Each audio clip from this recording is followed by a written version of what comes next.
Continuing coverage of cognitive development in middle childhood, I am going to talk about a special sort of development where you start to develop a special skill called metacognition.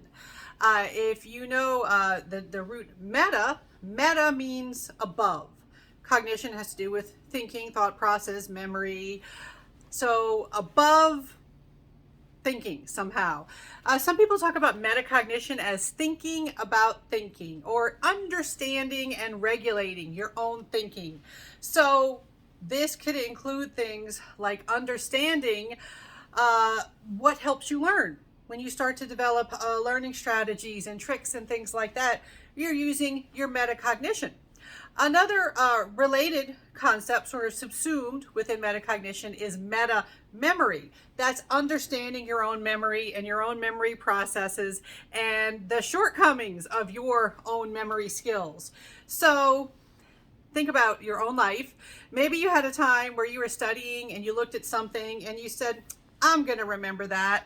And then the test or the quiz came and you completely could not remember, and you're like, oh man, I thought I was going to remember that. That was a failure of your meta memory, a failure of your metacognitive skills.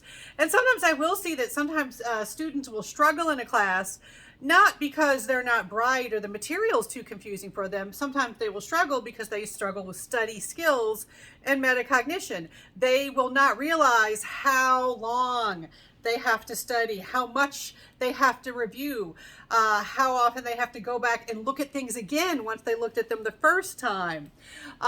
Sort of planning and regulation is part of metacognition. And so in middle childhood, in school, at least in the United States, in school, you are often given more complex material to learn. And a lot of times children who probably didn't have to do a lot of studying in the earlier elementary school years, they get to a point where they actually have to study. Like there's a test coming up. They have to figure out, how am I going to get this information to stick? How am I going to be able to show on a test that I understand this material, that I have absorbed, I have retained this material? And so you start to develop tricks and study strategies. A common type of memory trick is a mnemonic.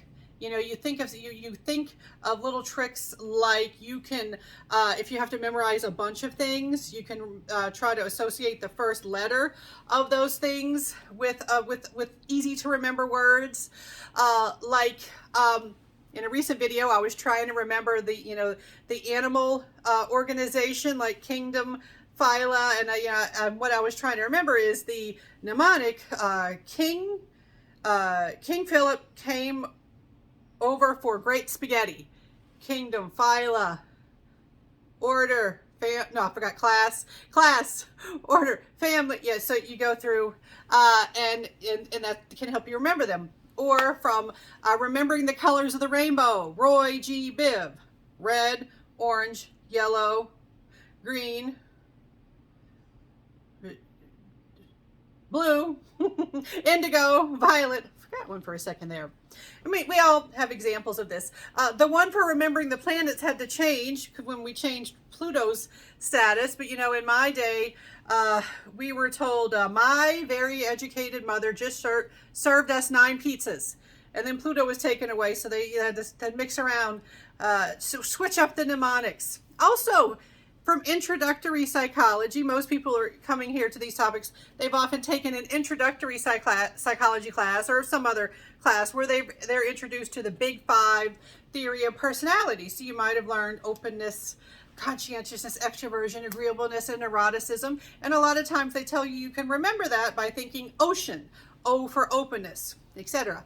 All right, these are all mnemonics. There are different things that you can try to help you remember things. All right, using those skills, using mnemonics, it's a type of meta memory, a type of metacognition.